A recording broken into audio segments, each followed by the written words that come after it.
Bang. Udah. Oke, Bunda Aida Neti sebagai praktisi hukum sekaligus politikus juga nih dari Partai PKS. Seperti apa mungkin MK memutus bahwa partai bisa mengajukan sendiri calon gubernur untuk Jakarta, tidak perlu suara terbanyak atau kursi terbanyak di DPRD. Bunda sendiri menanggapnya seperti apa? Saya melihat keputusan MK ini adalah menjurus ke arah demokrasi itu sendiri, di mana masyarakat, tokoh-tokoh dan juga dari DPD RI pernah mengajukan kepada MK yaitu tentang parliamentary short 0%.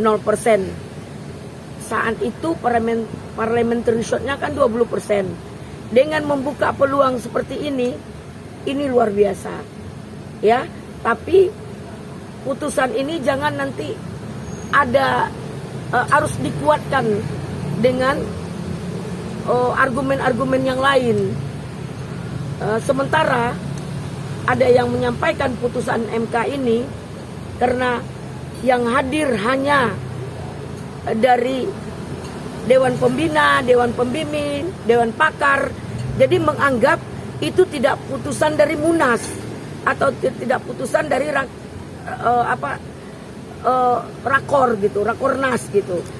Jadi menganggap itu tidak putusan dari pengurus harian dari partai-partai. Nah, kita tahu keputusan MK itu mengikat. Nah, untuk ini bersyukur, apresiasi terhadap putusan ini membuka peluang selebar-lebarnya bagi orang yang ada potensi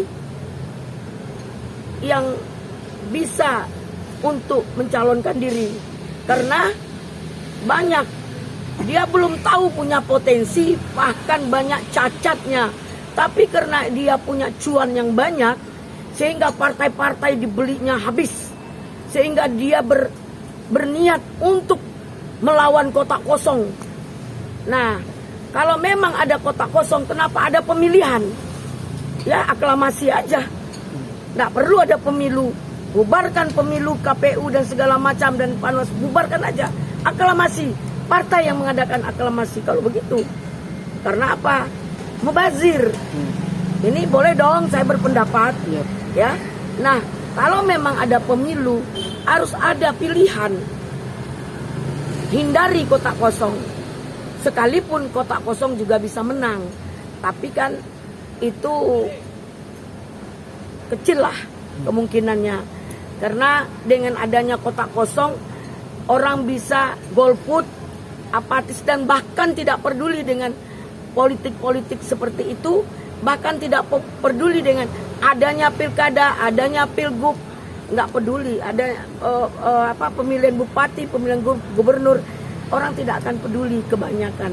Karena apa? Karena partai sudah diborong, sementara ada yang mampu, partainya tidak memenuhi kuota, akhirnya mereka berjalan dengan melenggok-lenggok, dengan pragmatis, dengan politik uang yang terselubung gitu. Oke, Bunda, artinya ini menjadi peluang besar untuk PDIP menggait Anies. Ini kan banyak juga wacana bahwa Anies akan dipasangkan dari kader PDIP, dari Rano Karno, terus Ahok, ada juga nama Masinton. Jadi peluang Anies untuk kembali maju ke Gubernur Jakarta besar ya, atau seperti apa? Ya, sekarang orang kan masih banyak yang mencintai Anies. Jadi masih banyak yang mengharapkan Anies maju untuk kontestan ini. Jadi dengan majunya Anies itu ada sedikit inilah kompetisi. Nah, PDIP berkemungkinan tidak memilih siapa-siapa.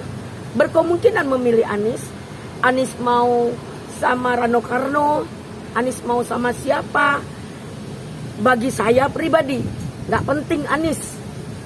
Saya tahu secara pribadi, saya ini orang partai, saya aktivis, saya politikus, saya juga penegak hukum, praktisi hukum. Saya memandang Anies itu sangat pintar, sangat hebat, luar biasa. Agamanya oke, tapi leadershipnya nggak bagus. Ketika dia berjuang, ketika orang berjuang, dia main TikTok, itu mah nggak suka saya. Mulai tanggal 5, ketika demo masyarakat memperjuangkan kecurangan di DPR, Anies ibarat kata ongkang-ongkang, tidak menghargai orang yang turun. Coba dia hadir bersama orang yang turun. 40 juta loh pemilih dia. 1 juta aja memberontak. Mungkin kondisi berbeda.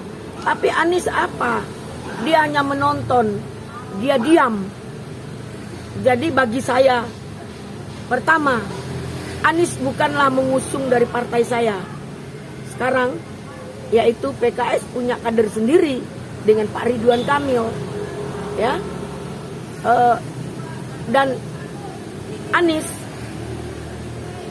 saya juga sudah tidak respect terhadap leadership Anies, tidak menghargai perjuangan.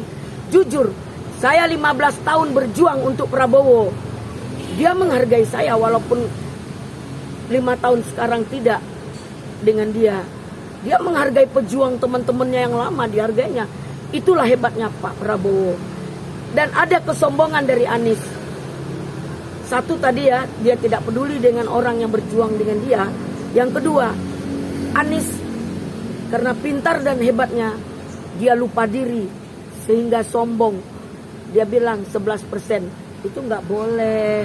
Akhirnya baik menurut kita belum tahu baik menurut Allah. Yang terbaik hari ini pemenangnya adalah Prabowo, apapun namanya, mau kecurangan mau apa, inilah yang terbaik. Menurut Allah, Prabowo lah yang sah jadi presiden tahun ini.